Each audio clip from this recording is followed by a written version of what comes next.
नमस्कार मित्रांनो, मी active education YouTube channel मध्ये आपले स्वागत करत आहे। आपणासाठी एक महत्त्वपूर्ण आनंदाच्या ब्रेकिंग न्यूजचे स्पष्टीकरण करत आहे। तर चला आपला जास्त वेळ न घेता आजच्या मुख्य आनंदाच्या बातमीचे स्पष्टीकरण करूया।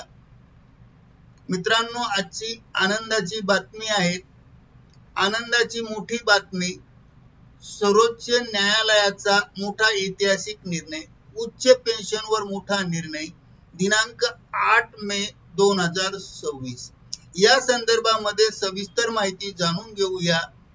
नमस्कार मित्रांनो, पुन्हा एकदा आपले हार्दिक स्वागत। आताच्या घडीची सर्वात मोठी ब्रेकिंग न्यूज आहे, सर्वोच्च न्यायालयाचा मोठा ऐतिहासिक निर्णय, पेन्शनधारकांसाठी मोठा निर्णय।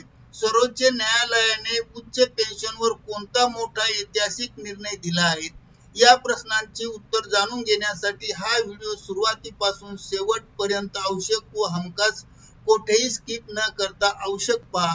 चला तर करूया सर्वोच्च न्यायालयाच्या ऐतिहासिक निकालाच्या संदर्भात आनंदाच्या ब्रेकिंग न्यूजचे स्पष्टीकरण।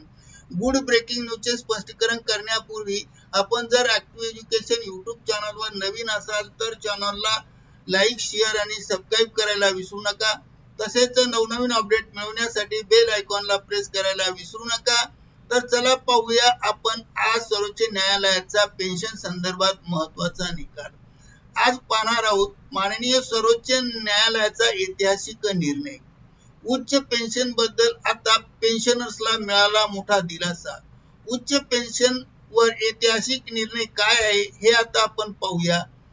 कोणत्याही कागदपत्राच्या अभावी कागदपत्रे नाकारू शकत नाही। जरीही कर्मचाऱ्यांकडे कोणतेही कागदपत्रे प्राप्त झाली नाही तरीही पेन्शन उच्च नाकारू नयेत।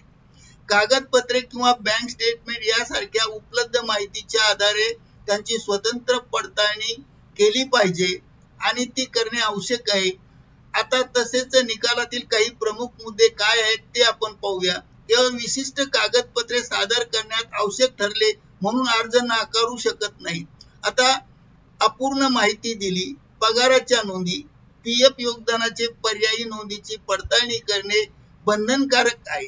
तसेच आता हक्काचे संरक्षण कसे होईल याबाबतही सुद्धा महत्त्वाचे माहिती आहे।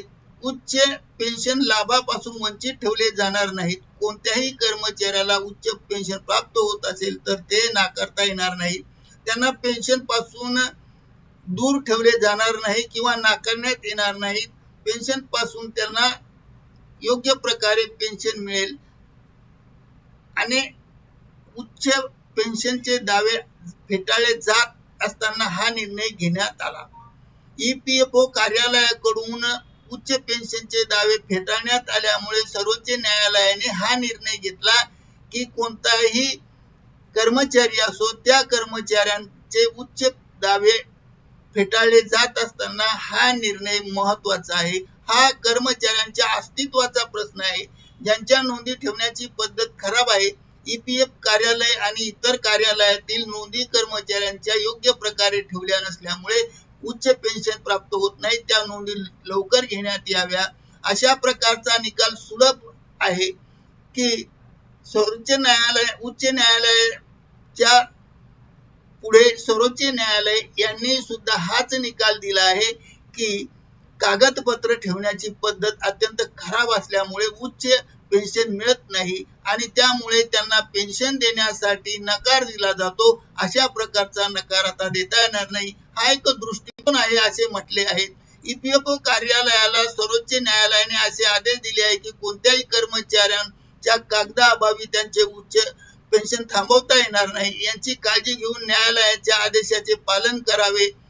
पेन्शनधारकाला त्याच्या मूळ नोंदीवरून उच्च पेन्शन मिळत असेल तर तो नाकारता येणार नाही। म्हणून उच्च पेन्शन संदर्भात सर्वोच्च न्यायालयाचा निकाल पेन्शनधारकांनी अतिशय महत्त्वाचा आहे आणि म्हणून यामुळे सर्व कर्मचाऱ्यांनी सर्वोच्च न्यायालयाचे स्वागत करून आभार मानले आहे। करिता ऍक्टिव्ह एज्युकेशन यूट्यूब चॅनलने हा व्हिडिओ आपल्या माहितीस्तव व्हायरल केला। धन्यवाद, थँक्यू व्हेरी मच।